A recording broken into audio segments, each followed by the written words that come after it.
Hello friends, मैं रानी शर्मा आज आप सबके साथ में सी-टेट का पेपर 1 के लिए ये सितंबर 2016 का पेपर है। मैं यहाँ 2016 से लेकर 11 जो सी-टेट हमारा था 2011 से शुरू हुआ था ये एग्ज़ाम, तो 11 से लेकर 16 तक के सारे पेपर कराऊंगी मैं। और ये सीरीज़ आज से मैं शुरू कर रही हूँ जिसमें आप सारे पेपर कराऊंगी, पेपर 1 के लिए और पेपर 2 के लिए भी कराऊंगी। तो क्योंकि एग्ज़ाम का हमारा पोस्टपोन हुआ है, ये नहीं कि उसका डेट पता नहीं कब आए। पढ़ तो लिया ही होगा सबने अब तक। जो नहीं पढ़ा है, अगर किसी चीज़ में डाउट है तो आप कमेंट में बता सकते हैं, मैं उस चीज़ को पढ़ा दूँगी, बता दूँगी। थोड़ा डिस्कस कर लेंगे पढ़ाना क्या। और जहाँ तक हो सके, ये तो सभी जानते हैं कि सी-टेट में 90% प्रीवियस ईयर से ही आता है, तो जितना हो सके, जहाँ तक हो सके हम प्रीवियस ईयर को हल कर लेंगे। तो आज हम क्या करेंगे, यहाँ शुरू करते हैं 2016 के सितंबर के पेपर से। तो फर्स्ट क्वेश्चन चलिए देख लेते हैं, जिसका फर्स्ट पार्ट रहता है बाल विकास एवं शिक्षा शास्त्र। तो ये फर्स्ट क्वेश्चन है, लेव वाइगोत्स्की के समाज संरचना सिद्धांत में दृढ़ विश्वास रखने वाले शिक्षक के नाते आप अपने बच्चे के आकलन के लिए निम्नलिखित में से किस विधि को वरीयता देंगे? सहयोगी प्रोजेक्ट, मानकीकृत परीक्षण या तथ्यों पर आधारित प्रत्याशरण के प्रश्न या वस्तुपरक बहुविकल्पी प्रश्न प्रकार के प्रश्न। तो लेव वाइगोत्स्की जिन्होंने सोशियो कल्चर थ्योरी दी थी, सामाजिक सांस्कृतिक, तो उनके अनुसार जो सही आंसर होगा वो होगा सहयोगी प्रोजेक्ट, क्योंकि वो उनका मानना था बच्चे साथ में इंटरेक्ट करके सीखते हैं। अब नेक्स्ट क्वेश्चन देख लेते हैं, अपनी कक्षा की वैयक्तिक भिन्नताओं से निपटने के लिए शिक्षक को चाहिए कि आप भी बताते जाइए, साथ में आप हल करते जाइए और देखते जाइए कि आपको कितने आ रहे हैं। आपको जो आ रहे हैं, देखिए 30 क्वेश्चन हैं, 30 में से यदि आप 25 भी कर लेते हैं, इसका मतलब आपकी प्रिपरेशन बहुत अच्छी है और बाकी का कर लेंगे, प्रैक्टिस से हो जाएगा। तो दूसरा जो क्वेश्चन है, अपनी कक्षा की व्यक्ति भिन्नताओं से निपटने के लिए शिक्षक को चाहिए कि, तो शिक्षण की आकलन के समान और मानक तरीके हों, बच्चे को उनके अंकों के आधार पर अलग कर उनको नामित करें या बच्चों से बातचीत करें और उनके दृष्टिकोण को महत्व दें, या फिर विद्यार्थियों के लिए कठोर नियमों को लागू करें। तो एक बात देख लीजिए कि सी-टेट में ना नेगेटिव, तो ये तो हो ही नहीं सकता, कठोर नियम बनानी ही नहीं है, ठीक है। और ये मानक तरीके भी वाली कोई बात ठीक नहीं लग रही है। अंकों के आधार पर क्या वो करना, नामित करना, ये निगेटिव लग रहे हैं। सी-टेट के एग्ज़ाम में आप अगर आपको आंसर आ नहीं रहा ना, तो आप निगेटिव चीज़ों को हटाते जाएंगे, तब भी आपको क्वेश्चन मिल ही जाएगा। तो इसका जो राइट आंसर होगा वो होगा सी, बच्चों से बातचीत करें और उनके दृष्टिकोण को महत्व दें, ये इसका राइट आंसर होगा। फिर आकलन उद्देश्यपूर्ण होता है, यदि आकलन कब उद्देश्यपूर्ण होता है, इसमें विद्यार्थी में भय और तनाव का संचार हो, इसमें विद्यार्थी और शिक्षकों को प्रतिपुष्टि यानी फीडबैक प्राप्त हो, यह केवल एक बार वर्ष के अंत में हो, यह विद्यार्थियों की उपलब्धियों में अंतर करने के लिए तुलनात्मक मूल्यांकन किया जाए। तो ये तनाव का संचार हो, तनाव तो लाना ही नहीं है बच्चों के अंदर, तनाव किस लिए लाना, भय और तनाव। फिर वर्ष में एक बार ही होगा, तो ये उतना सही कैसे हो सकता है, ये तुलनात्मक मूल्यांकन, ये सारे इसके गलत हैं। तो इसका जो राइट आंसर होगा वो होगा प्रतिपुष्टि, फीडबैक, मतलब विद्यार्थियों और शिक्षकों को। आकलन उद्देश्यपूर्ण तभी होता है जब दोनों को फीडबैक मिलता है। नेक्स्ट है, राष्ट्रीय पाठ्यचर्या की रूपरेखा NCF 2005 के अनुसार शिक्षक की भूमिका। तो पहले तो शिक्षक कैसा था आप सबको पता है, लेकिन NCERT जब से आया है तब से शिक्षक की भूमिका कैसी है। NCF के अनुसार शिक्षक की भूमिका सत्तावादी, अधिनायकी, अनुमतिपरक या सुविधादाता। तो आपने पढ़ा होगा तो पता होगा सुविधादाता। शिक्षक की भूमिका है वो सुविधादाता की है, मतलब बच्चों को कंफर्ट फील कराए, उनको उनकी हेल्प करे जहाँ उनको ज़रूरत है। नेक्स्ट है, अनुसंधान सुझाते हैं कि एक विविध कक्षा में अपने विद्यार्थियों से शिक्षिका की अपेक्षाएं विद्यार्थियों के अधिगम पर महत्वपूर्ण प्रभाव छोड़ती हैं, कई माद निर्धारक होती हैं के साथ संबंधित नहीं मानी जानी चाहिए, पर कोई प्रभाव नहीं छोड़ती। तो अनुसंधान सुझाते हैं एक विविध कक्षा में, तो इसका जो राइट आंसर है वो होगा ए, ऑप्शन ए, महत्वपूर्ण प्रभाव छोड़ती हैं। फिर नेक्स्ट क्वेश्चन नंबर 6 पे आ जाते हैं। 7 ये क्या था, कहाँ था, विशेष आवश्यकता वाले बच्चों को शामिल करना। तो क्वेश्चन नंबर 6 है, विशेष आवश्यकता वाले बच्चों को शामिल करना क्या है, एक काल्पनिक लक्ष्य है या जिनमें अक्षमता न हो उन बच्चों के लिए हानिकारक है, या फिर विद्यालयों पर भार बढ़ा देगा, या फिर शिक्षण के प्रति दृष्टिकोण, विषय वस्तु और धारणा परिवर्तन की अपेक्षा रखता है। तो इसमें से आपको क्या सही लग रहा है, देख लीजिए, ठीक से दिखाई दे रहा है, नहीं तो फिर बड़ा करके एक साइड के प्रश्न हल कर लेते हैं पहले। तो ये अगर आपको नहीं दिख रहा हो तो शिक्षण के प्रति दृष्टिकोण, विषय वस्तु और धारणा परिवर्तन की अपेक्षा रखता है। इसका जो राइट आंसर है वो आंसर होगा डी। ये तो दिख नहीं रहा, नीचे कर लेते हैं। हाँ, इसका जो राइट आंसर है वो है शिक्षण के प्रति दृष्टिकोण, विषय वस्तु और धारणा परिवर्तन की अपेक्षा रखता है। तो ये इसका राइट आंसर है।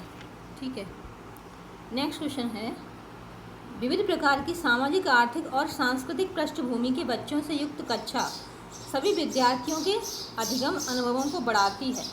यह कथन कैसा है, गलत है क्योंकि यह बच्चों के लिए दुविधा उत्पन्न कर सकता है और स्वयं को अलग थलग महसूस कर सकती है, या फिर सही है क्योंकि बच्चे अपने साथियों से अनेक कौशल सीखते हैं।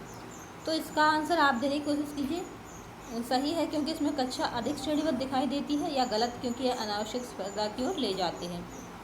तो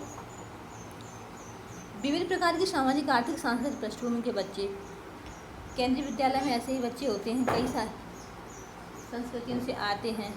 तो इसका जो सही है वो है आंसर बी, क्योंकि बच्चे अपने साथियों से अनेक कौशल सीखते हैं।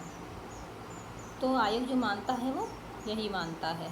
फिर क्वेश्चन नंबर 8 है, सुनने में असमर्थ बच्चा, श्रवण असमर्थता वाले बच्चों के विद्यालय में ही भेजा जाना चाहिए, नियमित विद्यालय में नहीं, या फिर केवल अकादमिक शिक्षा से लाभ नहीं उठा पाएगा, उसे उसके स्थान पर व्यावसायिक शिक्षा दी जानी चाहिए, या फिर नियमित विद्यालय में बहुत अच्छा कर सकता है यदि उसे उपयुक्त सुविधा और साधन उपलब्ध कराए जाएं, या फिर नियमित विद्यालय में अपने सहपाठियों के समान कभी प्रदर्शन नहीं कर सकेगा। तो जो इसका राइट आंसर है वो है नियमित विद्यालय में भी बहुत अच्छा कर सकता है यदि उसे उपयुक्त सुविधा और साधन उपलब्ध कराया जाए। जैसे कोई दृष्टिबाधित है या फिर सुनने में प्रॉब्लम है, तो जिसको सुनने में प्रॉब्लम है उसको पिक्चर दिखा के वीडियो के थ्रू हम कुछ हेल्प कर सकते हैं, और जो देख नहीं सकता उसको ऑडियो के थ्रू हम हेल्प करके उसकी शिक्षा को नियमित विद्यालय में बहुत अच्छा कर सकते हैं। ठीक है, बाकी सारे पॉइंट तो नेगेटिव दिख ही रहे हैं, तो नेगेटिव तो हमें छोड़ ही देना है, नेगेटिव की तरफ तो हमें जाना ही नहीं है। नेक्स्ट है, निम्नलिखित में से कौन सी विशेषता प्रतिभावान शिक्षार्थी की है? वह आक्रामक और कुंठित हो जाता है यदि कक्षा की गतिविधियां अधिक चुनौतीपूर्ण नहीं होती हैं, तो वह कम प्रेरित अनुभव करता है और ऊब जाता है। वह बहुत ही तुनक मिजाज होता है। वह रस्मी व्यवहार करता है, जैसे हाथ थपथपाना, डोलना आदि। तो जो प्रतिभाशाली शिक्षार्थी होते हैं वे आक्रामक और कुंठित हो जाते हैं। क्यों? यदि उनको कक्षा में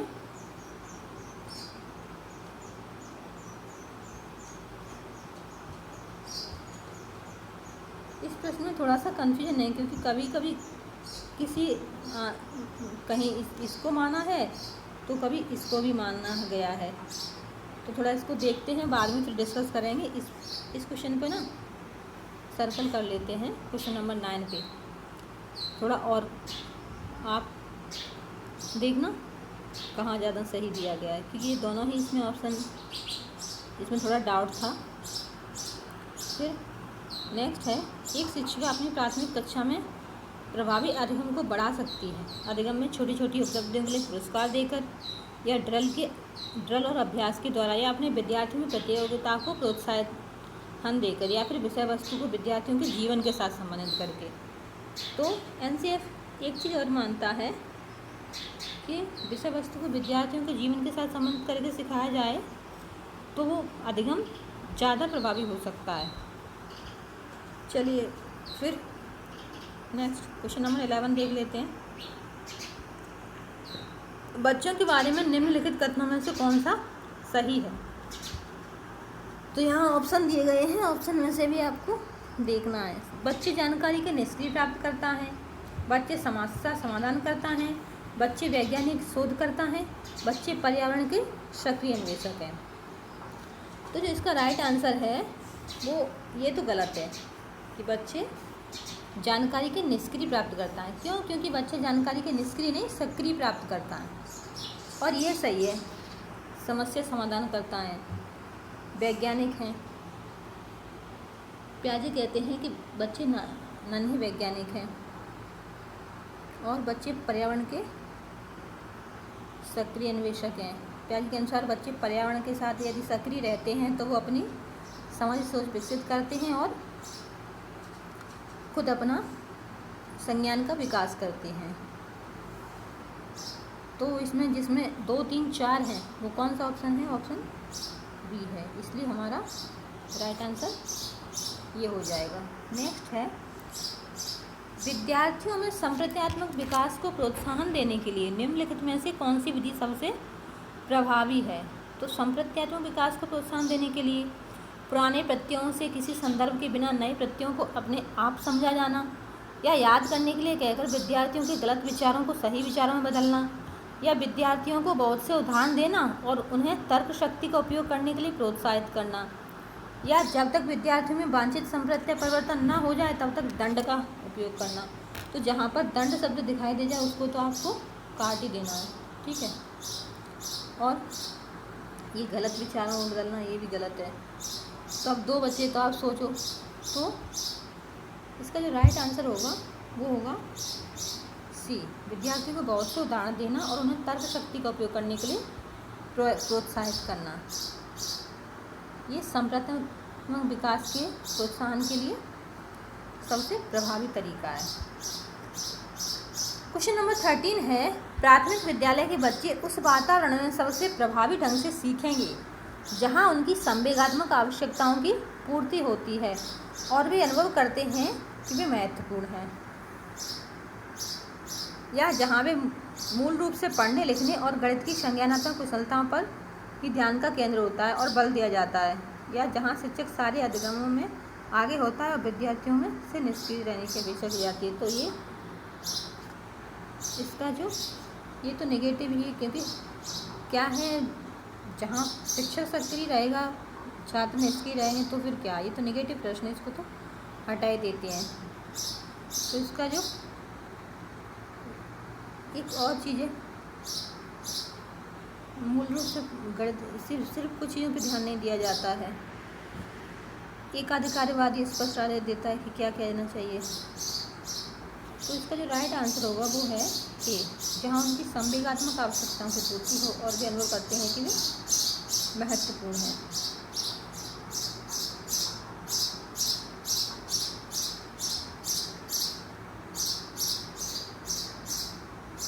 नेक्स्ट है,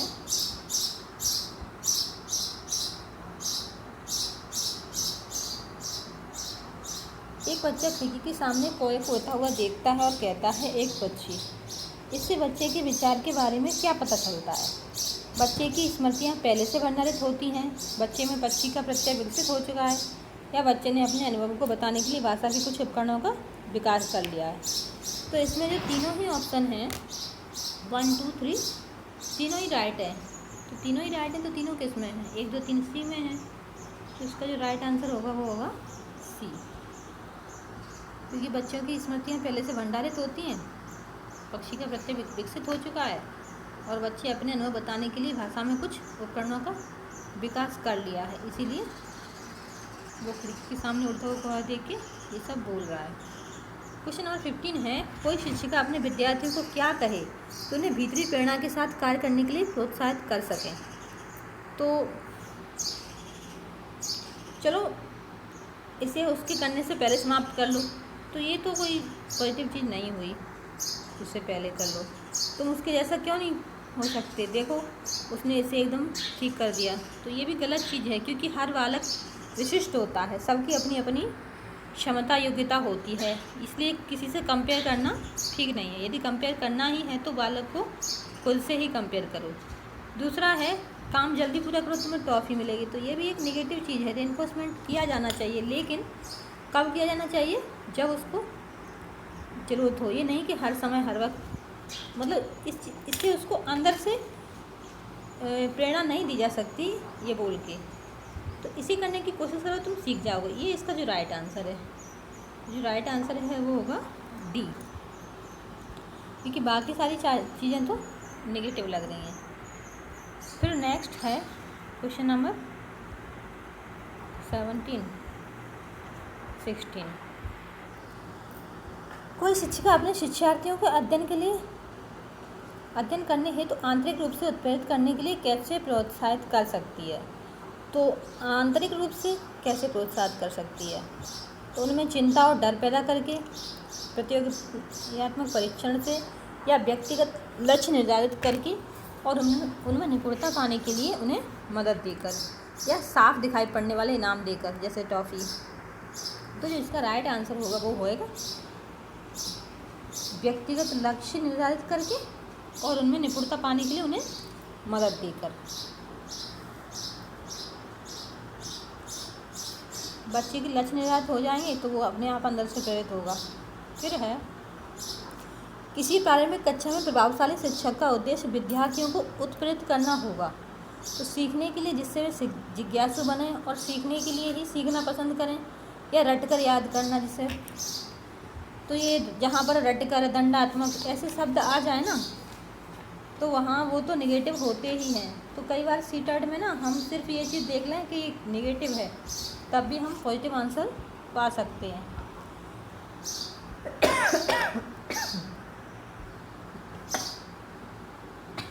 सॉरी।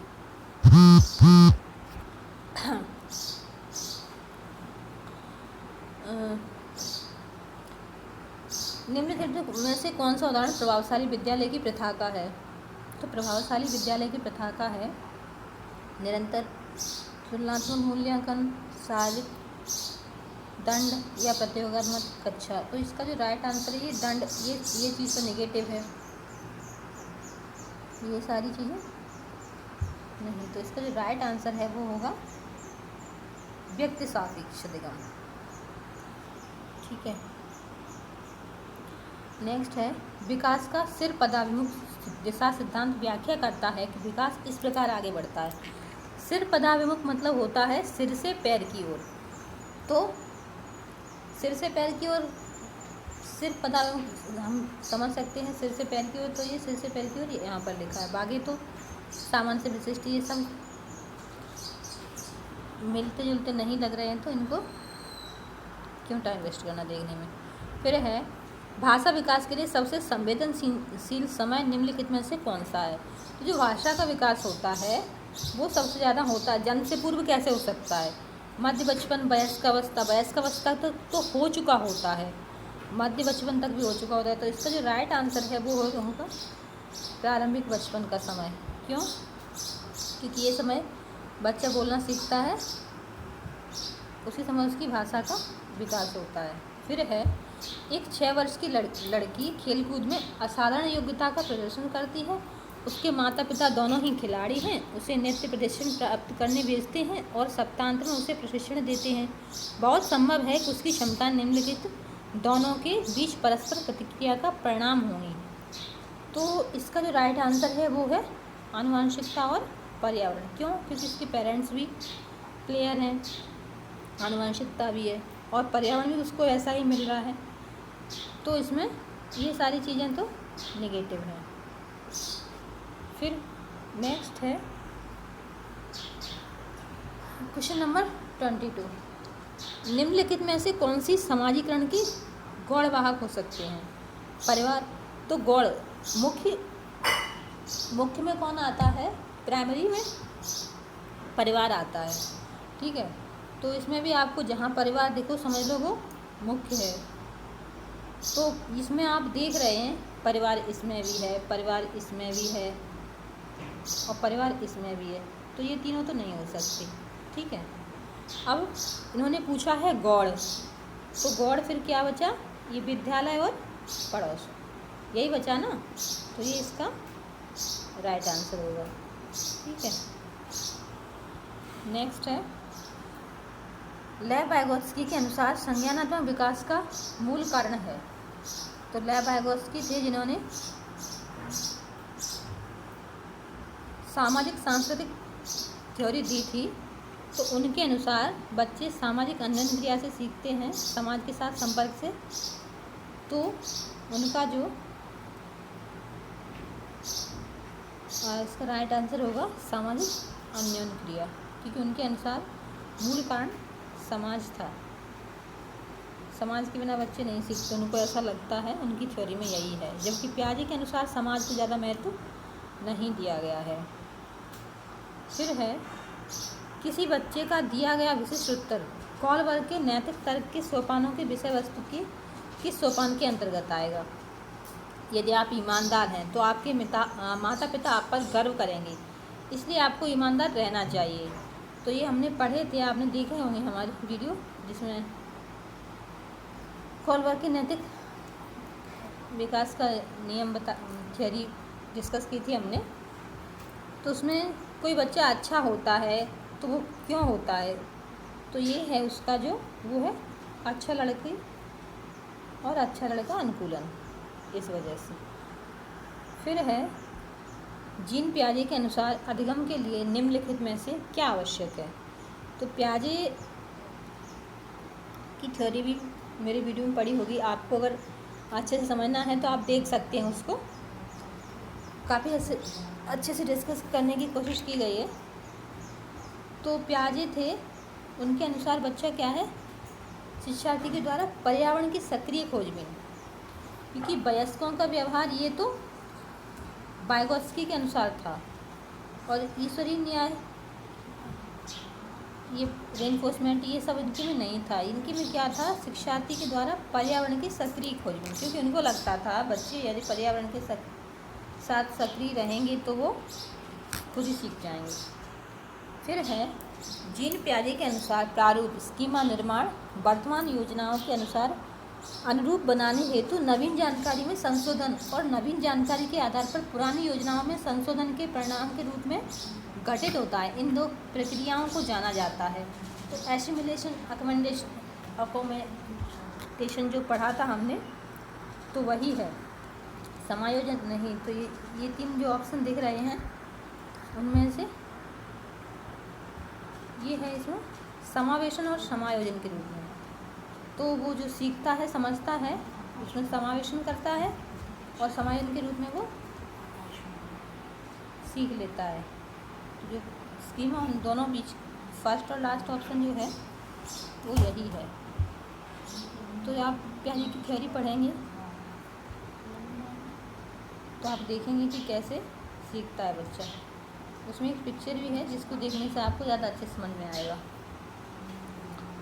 फिर है किसी प्रगतिशील कक्षा की व्यवस्था में शिक्षक एक ऐसे वातावरण को उपलब्ध कराकर अधिगम को सुगम बनाता है जो खोज को प्रोत्साहन देता है, नियामक है, या समावेशन को हतोत्साहित करता है या आवृत्ति को बढ़ावा देता है। तो प्रगतिशील कक्षा में शिक्षक ऐसे वातावरण को उपलब्ध कराकर अधिगम को सुगम बनाता है जो खोज को प्रोत्साहन देता है, क्योंकि बच्चे जब खोज करके सीखते हैं तो वो समझते हैं चीज़ को, समझ के सीखते हैं तो वो उसी को सीखना कहते हैं। फिर नेक्स्ट है, हार्वर्ड गार्डन का बहुविध सिद्धांत सुझाता है कि हर बच्चे को प्रत्येक विषय 8 भिन्न तरीकों से पढ़ाया जाना चाहिए ताकि सभी बुद्धियाँ विकसित हों। यह बुद्धि को केवल बुद्धि लब्धि परीक्षा से ही निर्धारित किया जा सकता है।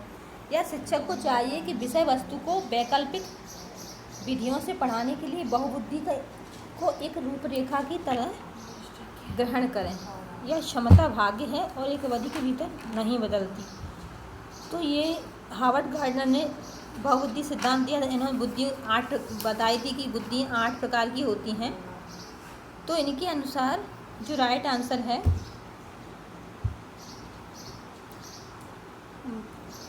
ये तो बच्चे के प्रत्येक तरीके से पढ़ा जाए ताकि सभी बुद्धियाँ विकसित हैं, तो ये हो नहीं सकता। क्यों?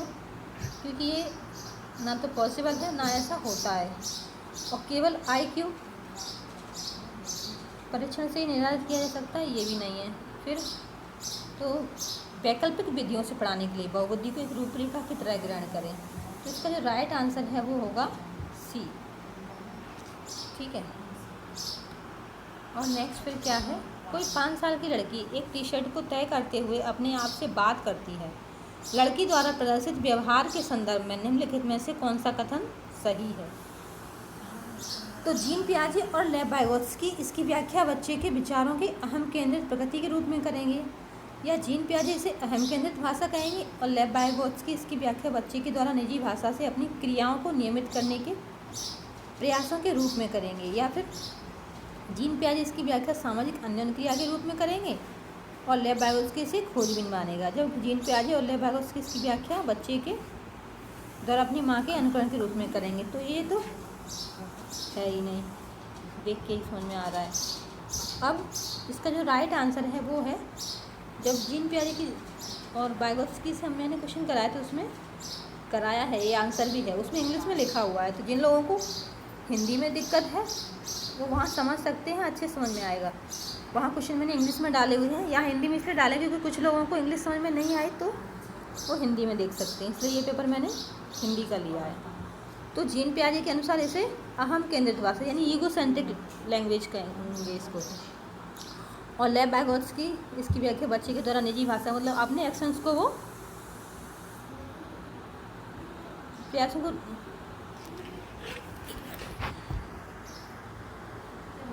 तो लेव वाइगोत्स्की इसकी तो अपने प्रयासों को गाइड कर रहा है, मतलब अपनी जो क्रियाओं को गाइड कर रहा है उसमें, ये है।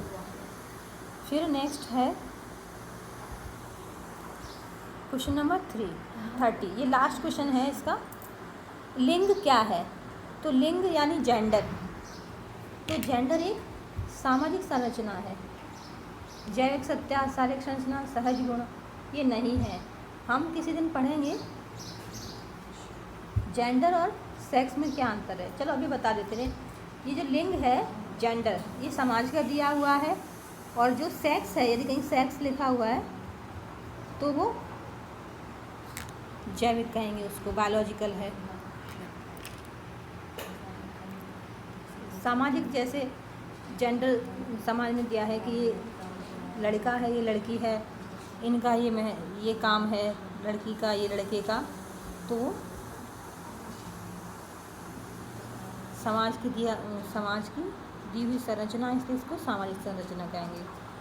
तो हमारे जो 30 क्वेश्चन थे फर्स्ट पार्ट वो यहाँ पे ख़त्म हो चुके हैं। तो कल हम फिर इसको मैथ करेंगे, या आज ही दोपहर में यदि टाइम मिला तो आज ही कर लेंगे। तो मैं कोशिश कर रही हूँ सारे प्रीवियस के पेपर जितने भी हैं ना सारे प्रैक्टिस कर लेते हैं। तो जब हम सारे प्रीवियस की प्रैक्टिस कर लेंगे तो मुझे नहीं लगता कि कहीं और से कुछ एक्स्ट्रा करने की ज़रूरत रहेगी। और वैसे भी लास्ट टाइम है इसमें, तो यही करना सही रहेगा। तो वीडियो पसंद आए तो लाइक कर सकते हैं, अपने फ्रेंड्स के साथ शेयर कर सकते हैं, और अभी नए हैं चैनल सब्सक्राइब नहीं किया है तो चैनल सब्सक्राइब कर सकते हैं।